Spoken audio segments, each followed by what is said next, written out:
گنج بخش فیض عالم مظہر نور خدا، گنج بخش فیض عالم مظہر نور خدا، گنج بخش فیض عالم مظہر نور خدا، گنج بخش فیض عالم مظہر نور خدا۔ الحمدللہ عز وجل، ہم مسلمان انبیاء کرام علیہ الصلوۃ والسلام اور اولیاء اعظام کے تحریراً اور تقریراً چرچے کرتے رہتے ہیں، کیونکہ یہ نامور شخصیات ہماری محبت اور عقیدت کا محور ہیں، اور انہی اولیاء کرام ایک مشہور و معروف شخصیت حضرت مخدوم ابو الحسن سید علی بن عثمان حجویری المعروف داتا گنج بخش رحمۃ اللہ تعالی علیہ کی ذات بلا مبالغہ ان عظیم ہستیوں میں سے ایک ہیں جنہیں اللہ تبارک و تعالی نے اپنا محبوب بندہ بنا کر خلق خدا کی رہنمائی کے لیے مقرر فرمایا۔ حضور داتا گنج بخش رحمۃ اللہ تعالی علیہ نے دین کی سربلندی کے لیے علم تصوف و اسلامی علوم و فنون سے بھی کام لیا۔ آپ کے ساتھ ایک بزرگ حضرت ابو سعید رحمۃ اللہ تعالی علیہ نے آپ کی بارگاہ میں کچھ سوالات کیے، جس کے جواب میں آپ نے ایک کتاب کشف المعجوب تحریر فرمائی۔ تصوف میں وہی مقام و مرتبہ آپ کی شورا افاق کتاب کو حاصل ہے۔ صدیوں سے یہ کتاب ارباب نظر و فکر سے خراج تحسین وصول کرتے ہوئے حرام و خاص کی بھرپور رہنمائی کر رہی ہے۔ خواجہ معین الدین اجمیری رحمۃ اللہ علیہ نے کتاب اور صاحب کتاب کے بارے میں فرمایا، نہ کہ سارا پیر کامل محبوب سبحانی نے فرمایا جس کو کوئی پیر کامل نہ ملے وہ پوری کشف المعجوب کا مطالعہ کر لے، یہ اس کا ہاتھ پکڑ کے رب کے ہاتھ میں دے۔ قرآن و حدیث کے بعد یہ کامل مرشد کامل داتا علی حجویری رحمۃ اللہ علیہ نے اپنی مارکت الآراء کتاب کے بارے میں خود فرمایا کہ راہ حق بیان کرتی ہے۔ حق کون ہے؟ اللہ کی ذات۔ کشف المعجوب فارسی زبان کی پہلی کتاب ہے جس کا ترجمہ علماء کرام نے اردو زبان میں بھی کیا، مگر پھر بھی بہت سے لوگ اس کتاب کو سمجھ نہ سکے۔ ضرورت اس امر کی تھی کہ لوگوں کی رہنمائی کے لیے کشف المحجوب کا درس آسان الفاظ میں شروع کیا جائے۔ اس سلسلے کو شروع کرنے کا عزم لے کر ایک مرد مجاہد اصغر علی قادری حجویری نے درس کشف المعجوب شروع کیا، جس نے دیکھتے ہی دیکھتے ایک مقبولیت حاصل کی۔ الحمدللہ بہت سے لوگوں کی اس درس میں شرکت کی وجہ سے اصلاح ہو چکی ہے۔ الحمدللہ کشف المعجوب کا درس حضور داتا گنج بخش رحمۃ اللہ تعالی علیہ کے قدموں میں جمعۃ المواری کو بعد نماز جمعہ شروع ہو جاتا ہے۔ آپ سے بھی گزارش ہے کہ ہر جمعۃ المواری کو اس درس میں شرکت فرمایا کریں اور کشف المعجوب کے درس سے فیض یاب ہوں۔ جو احباب شرکت نہ کر سکیں وہ ان درس کو انٹرنیٹ پر دیکھ سکتے ہیں۔ انٹرنیٹ پر دیکھنے کے لیے www.dailymotion.com/user/اصغر علی قادری 1/1 یہاں پر بھی آپ جا کر تمام دروس کو سن سکتے ہیں۔ اللہ تبارک و تعالی ہم سب کو عمل کی توفیق عطا فرمائے۔ سید حجویر مخدوم امم قطب عالم نگاہ کرم، اس جملے کو ریکارڈ میں لے لیں، اور اس کو صوفیہ نے کہا کہ یہ جملہ اس طرح کا کہ آپ کسی بھی مشکل میں کسی بھی وقت ہے تو مرشد کو جیسے ہی آپ اپنے تصور میں لیتے ہیں تو اللہ کی رحمتیں برسنا شروع ہو جاتی ہیں۔ سید حجویر مخدوم امم قطب عالم نگاہ کرم، سید حجویر مخدوم امم قطب عالم نگاہ کرم، سید حجویر مخدوم امم قطب عالم نگاہ کرم۔ بس روح کا ساری گفتگو ہے۔ حضرت واصف علی واصف رحمۃ اللہ علیہ فرماتے ہیں جب تک روح کا عرفان نہ حاصل ہو انسان سکون نہیں پا سکتا، اور آج کی دنیا میں سکون سب سے بڑا المیہ ہے، سب سے بڑا المیہ ہے۔ اور کیا فرمایا؟ سکون زندگی کی سب سے بڑی نعمت ہے۔ بولے ہے نا، سکون زندگی کی سب سے بڑی نعمت ہے، اور یہ کس طرح حاصل ہوتا ہے؟ اور روح کے عرفان کے بغیر سکون نہیں ملتا۔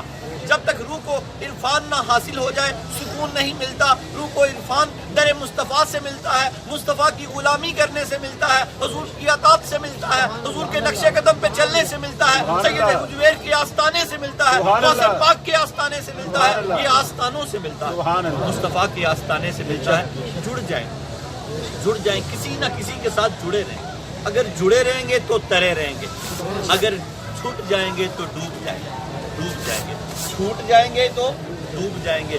دیکھیں دلوں کی کیفیت کسی وقت ایسی ہوتی ہے، درس میں آنے کو دل نہیں کرتا، نماز میں آنے کو دل نہیں کرتا، بڑا دل پیچھے ہٹ جاتا ہے۔ تو سید علی المرتضیٰ شیر خدا فاتح خیبر فاتح خندق نے ہمیں ایک نسخہ کیمیا دے دیا، فرما دیا جب دل اللہ سے جڑے ہوں، یعنی مقام بست ہو تو خوب عبادتیں کیا کرو۔ اس کو کیا بولتے ہیں؟ مقام بست۔ تصوف کا یہ ایک ورڈ ہے جو میں نے آپ کو دیا۔ اور جب دل اللہ سے ہٹ جائے، مقام قبض بولتے ہیں اس کو، تو یاد رکھنا واجبات نہ ترک کرنا ورنہ ہلاک ہو جاؤ گے۔ واجبات نہ ترک کرنا۔ مولا علی نے انبیاء کے بعد سب سے زیادہ علم کس کے پاس ہے؟ حضرت علی المرتضیٰ شیر خدا رضی اللہ تعالیٰ عنہ کے پاس سارے انبیاء کا علم آقا کریم کے پاس، اور آقا کریم حکمت کا علم کا شہر اور علی المرتضیٰ اس کا دروازہ۔ انبیاء کے بعد سب سے زیادہ علم، آپ نے ہر چیز کا ایک گر دے دیا۔ ان کی زندگی کو اپنا لو تو زندگی اس قدر آسان ہو جائے گی جس کی حد ہی کوئی نہیں، اس کی حد ہی کوئی نہیں۔ اللہ پاک ہماری روح کو وہ عرفان عطا فرمائے جو مولا علی کی روح کو اللہ پاک نے عرفان عطا فرمائے۔ ذرا سا حصہ ابو علی سے ہی علی کر دے، کہا نہیں ہو سکتا، تجھے نہیں پتا کہ علی نہیں ہو سکتا، تو کہا ابو علی کر دے، پھر ابو علی کہ میرے جسم سے میں وہ خوشبو پیدا کر دے جو علی المرتضیٰ کے جسم میں تھی، بس ان کی روح سے کچھ مانگ لو۔ آج روحوں کی ساری بات ہونی ہے۔ اللہ رب العالمین ہمیں روح کا عرفان عطا فرمائے۔ بسم اللہ الرحمن الرحیم، نحمدہ ونصلی ونسلم علی رسولہ الکریم، اما بعد فاعوذ باللہ من الشیطان الرجیم، بسم اللہ الرحمن الرحیم، ربی اشرح لی صدری ویسر لی امری واحلل عقدۃ من لسانی یفقهوا قولی، الا ان اولیاء اللہ لا خوف علیہم ولا هم یحزنون، ان اللہ وملائکتہ یصلون علی النبی یا ایھا الذین آمنوا صلوا علیہ وسلموا تسلیما۔ امام الاولیاء سید علی حجویری رحمۃ اللہ علیہ فرماتے ہیں درود پاک کو اپنا وظیفہ بناؤ کہ درود پاک کے بعد جو بھی دعا خالق ارض و سماوات سے مانگی جائے وہ قبول فرماتا ہے۔ درود حجویریہ سب کو آنا چاہیے۔ بعد میں اس کے کارڈ تقسیم ہوتے ہیں۔ الصلاۃ والسلام علی رسولہ محمد وآلہ وصحابہ وازواجہ اجمعین وسلم تسلیما کثیرا کثیرا۔ اللہ کے حبیب دانائے سبل خیر الرسول احمد مجتبیٰ محمد مصطفیٰ سرور کونین صلی اللہ تعالیٰ علیہ وآلہ وسلم کا فرمان علی شان ہے، فرمان خوشبودار ہے، جو مجھ پر صبح و شام 10 مرتبہ درود پاک پڑھے گا، کل بروز قیامت میری شفاعت اس پر واجب۔ ابھی 10 کی نیت کر لیں، بلکہ پڑھ ہی لیں، اور پھر جو 100 مرتبہ پڑھے گا، اللہ کے حبیب نے فرمایا اللہ تعالیٰ اس کی 30 حاجتیں دنیا میں پوری کرے گا، 70 آخرت میں، اور جو 1000 مرتبہ پڑھے گا اس کا کندھا جنت میں داخل ہوتے ہوئے میرے کندھے سے چھو جائے گا۔ آقا کریم کا فرمانے علی شان ہے، خوشبو ہے 2 عالم میں تیری یا گلے چیدہ۔ سارے عالم میں خوشبو ہی مصطفیٰ کی ہے، کیونکہ نور مصطفیٰ روح مصطفیٰ سے یہ کائنات کو تخلیق کیا گیا۔ خوشبو ہے 2 عالم میں تیری اے گلے چیدہ، کس منہ سے بیان ہوں تیرے اوصاف بیان۔ یہ اللہ کی ذات ہے جو آپ کے اوصاف بیان کر سکتی ہے، میں اور آپ کبھی بھی نہیں کر سکتے، شب قیامت تک آنے والے لوگ بھی نہیں کر سکتے۔ اللہ رب العالمین ہمیں اس کو پڑھنے کی سمجھنے کی توفیق عطا فرمائے۔ یہ ہر درود پاک کی فضیلت ہے، 1000 کی نیت کر لیں، اور یاد رکھیں وہ کندھا جو ایسا خوشبودار کندھا ہے، ایسی خوشبو جنت میں بھی نہیں، ایسی خوشبو جنت میں بھی نہیں ہے۔ انٹرنیٹ، کشف ٹی وی اور ڈی وی ڈی کے ذریعے درس کشف المحبوب دیکھنے والے ناظرین اور تمام حاضرین کو 13 دسمبر 2019 15 ربیع الثانی 1441 ہجری جمعہ مبارک۔ اسے ربیع الغوث بھی بولتے ہیں، غوث پاک کا مہینہ۔ آپ کو غوث پاک کا 881واں عرس مبارک۔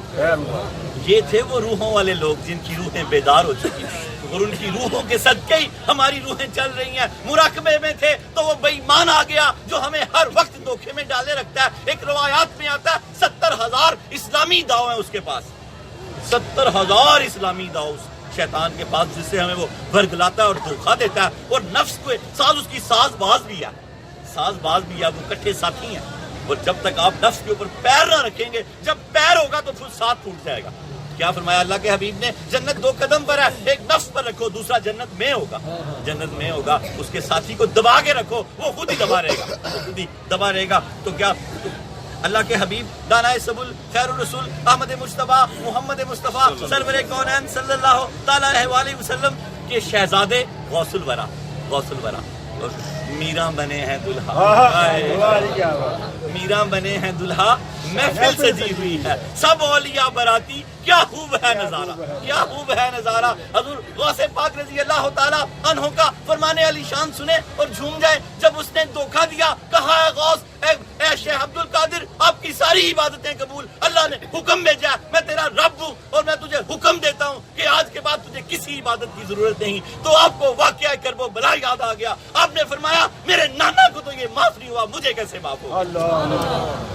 آپ نے لا حول ولا قوت الا باللہ پڑھا. تو کبھی ایسا کوئی بندہ ملے جو کوئی میں نے نماز نہیں کی ہے تو وہاں سے اٹھ جاؤ, وہ حضرت محمد رسول اللہ کی سیرت پہ نہیں ہے. نماز پڑھ کے دکھانی ہے, آسان ہونی ہے, نماز پڑھنی ہے. وہ جو ایک نماز ہے نا نیچی ہوئی ہے, وہ اور نماز ہے, وہ روح کی نماز ہے. روح. آج میں وہ فلسفہ بھی آپ کو سمجھا دوں. وہ کیا نماز ہے؟ وہ ہر وقت حالت سجود میں ہے اس کی روح, اللہ کی بارگاہ میں اس کی روح حاضر ہے. اللہ نے اس کی روح کو وہ مقام دے دیا, وہ ہر وقت نماز میں ہے. لیکن یاد رکھو اس کا وجود پھر بھی اس نماز میں قائم ہے. کیونکہ ابو بکر شبلی رحمۃ اللہ علیہ فرماتے ہیں, جب سید حجویر فرماتے ہیں جب وہ سہو میں ہوتے, جب وہ سکر میں ہوتے تو مدہوش رہتے اللہ کی بارگاہ میں. جب اذان کی آواز آتی وہ سہو میں آتے, ہوش میں آتے, نماز کو ادا کرتے اور پھر سکر میں چلے جاتے. شریعت اتنی لازم ہے, اللہ نے حضور پاک سے وعدہ کیا کہ تیری شریعت کو مغلوب نہیں ہونے دوں گا, اور مجذوب سے وعدہ کیا کہ تجھ پہ شریعت ساقط نہیں ہونے دوں گا. جو تو اصل مجذوب ہے, اصل مجذوب. امینا بابا بنیا ہوئے, ایک نمبر بابا, اس کی نمازیں پوری ہوں گی. شریعت محمد کو ساقط نہیں ہونے دینا اور اپنی بندگی کی اطاعت اسے چھیننی نہیں ہے. اس کو پاگل کر کے اس سے اپنی بندگی کی اطاعت چھین لی تو وہ پھر کیا ہوا؟ اس کو مجذوب نہیں کہہ سکتے, پاگل ہی کہہ سکتے ہیں. کہ وہ جو مجذوب ہے وہ والا پاگل جو اس کا پاگل ہے, جو کس کا پاگل ہے؟ جو اس کا پاگل ہے, وہ اس کی شریعت کا بھی پاگل ہے, وہ اس پر بھی کارمند اور مکمل ہے. اور اگر وہ ہوش میں نہیں ہے تو پھر وہ پاگل ہی ہے, اس کو کیا مجذوب کہا جا سکتا ہے؟ ایسے لوگوں کو میرا خیال ہے مجذوب نہ ہی کہا جائے تو بہتر ہے. مجذوب وہی ہے جو شریعت پر پابند ہے. حضرت ابوبکر شبری, حضرت باج بستامی رحمۃ اللہ علیہ, یہ لوگ جب اذانیں ہوتی تو نمازوں کے ٹائم ہوتے, نماز کی طرف پلٹ آتے اور پھر اپنی حالت میں واپس چلے جاتے. جو جذب میں رہتے پھر اسی جذب میں واپس چلے جاتے. لیکن شریعت کے بڑے پابند تھے. اللہ رب العالمین ہمیں ان سب باتوں کو سمجھنے کی توفیق عطا فرمائے. کیا فرمایا غوث پاک نے؟ مجھے ساری جو چیزیں میں نے دیکھی, آپ نے فرمایا مجھے ان میں دو چیزیں بڑی پسند آئیں, بھوکوں کو کھانا کھلانا اور حسن اخلاق سے پیش آنا. آج ان کے 881 میں عرس کا لنگر لے لو. غوث پاک کا کیا لنگر ہے کہ آج کے بعد ہم بھوکوں کو کھانا ضرور کھلائیں گے. آگے یہ مولا علی کی بات میں بھی بات آئے گی. جو ہمارا کھانا گھر میں بنے گا اس کے ایک دو بول پہلے تازے اور بہترین. اگر کھانا مرغی بنی ہے تو لیگ پیس بھیجنے ہیں, ایک دو نہیں بھیج دیں, ایک بھیج دیں, دو بھیجیں. تو یہ کیا فرمایا؟ میں نے جو تحقیق کی, غوث پاک فرماتے ہیں اپنے مریدین کو کیا کہا؟ بھوکوں کو کھانا کھلانا, بھوکا امیر ہو غریب ہو یہ حد شرط نہیں ہے, بھوکا ہونا چاہیے, بھوکا ہونا چاہیے. گاڑی کو تو نہیں چبانا اس نے. آپ دیکھتے ہیں اس کا پجارو ہے, وہ جب بھوک لگی ہے تو پہیوں کو چک مارے گا بھائی, اس نے تو روٹی کھانی. بھوکا ہی ہوتا ہے, بھوکا تو بھوکا ہی ہے, اس کا کوئی طبقہ نہیں ہے. مظلوم مظلوم ہی ہے, اس کا کوئی طبقہ نہیں ہے. مسلمان ہے, غیر مسلم ہے, مظلوم ہے تو اللہ تعالیٰ کی اطاعت و نصرت اس کے ساتھ. اور اگر ظالم ہے تو چاہے کوئی, جیسے وہ بنو امیہ کے خلفاء بادشاہ گزرے ہیں, ظالم تھے تو اللہ کی مدد ان کے ساتھ نہیں تھی. ظالم ہے کوئی بھی ہے, مسلمان ہو کافر ہو, اللہ تعالیٰ کے وہ خلاف ہے اور اللہ نے اس کو نیست و نابود کر دینا. کیا غوث پاک نے کہا کہ بھوکوں کو کھانا کھلانا؟ کیا نیت کر لیں آج ہم سب, یہ نیت کر لیں کہ ہمارے گھروں میں جو کھانا بنتا ہے اس میں ایک یا دو بول تازے پہلے نکال دیں گے تو غوث پاک کی روح خوش ہو جائے گی, روح خوش ہو جائے گی. اور دوسرا کیا فرمایا؟ حسن اخلاق. یہ دو چیزیں بڑی اہم ہے. اور حسن اخلاق کہاں سے شروع کرنا؟ اپنی بیوی سے. کہاں سے شروع کرنا؟ نیت کر لیں, کس سے؟ اپنی بیوی سے شروع کرنا. اللہ کے حبیب لبیب نے فرمایا جو بیویوں سے حسن اخلاق کرے وہ جنت میں میرے ساتھ اس طرح ہوگا. اگر اللہ کے نبی کا ساتھ چاہتے ہو تو بیویوں سے حسن اخلاق کرو. حسن اخلاق کی ابتدا کہاں سے ہے؟ بیوی سے. بیوی سے. سارے ملک سے تو آپ خوش ہو, اس کو آپ نے جوتے کے نوک پہ رکھا ہوا تو یہ ظلم ہے, ظلم. پہلی حقدار بیوی ہے, پھر بچے. بس ان کے ساتھ حسن اخلاق. میں بھی آپ کے ساتھ ہوں, ہم سے جو کاٹے وعدے ہوتے ہیں اللہ سے ہم معافی مانگ لیا کرو. اور اللہ رب العالمین ہمیں اس پہ جڑ کے رہنے کی توفیق عطا فرمائے. اور آج ایام 20 کا آخری اور آج 13 روزہ, آخری اور تیسرا روزہ جن کا ہے ان کو مبارک ہو. لگتا ہے جو بولا اس کا ہے اللہ پاک. آج کا روزہ 1,00,000 برس کے روزوں کے برابر ہے. ایام 20 کے روزے رکھا کرو. اللہ کے نبی صحابہ کو اس کی ترغیب دلایا کرتے تھے. اور غوث پاک نے اپنی کتاب میں اس روایت کو لیا. مولا علی سے روایت ہے 13 کا 10,000 برس کا, اور 14 کا 30,000 برس کا, اور آج جو 15 کا 1,00,000 برس کے روزوں کے برابر یہ روزہ ہے. آدم علیہ السلام سے لے کے آقا کریم تک یہ روزے فرض تھے. 2 ہجری کو روزہ فرض ہوا تو یہ نفل ہو گئے. لیکن ان کی فضیلت بڑی ہے, کل انبیاء نے رکھے ہیں.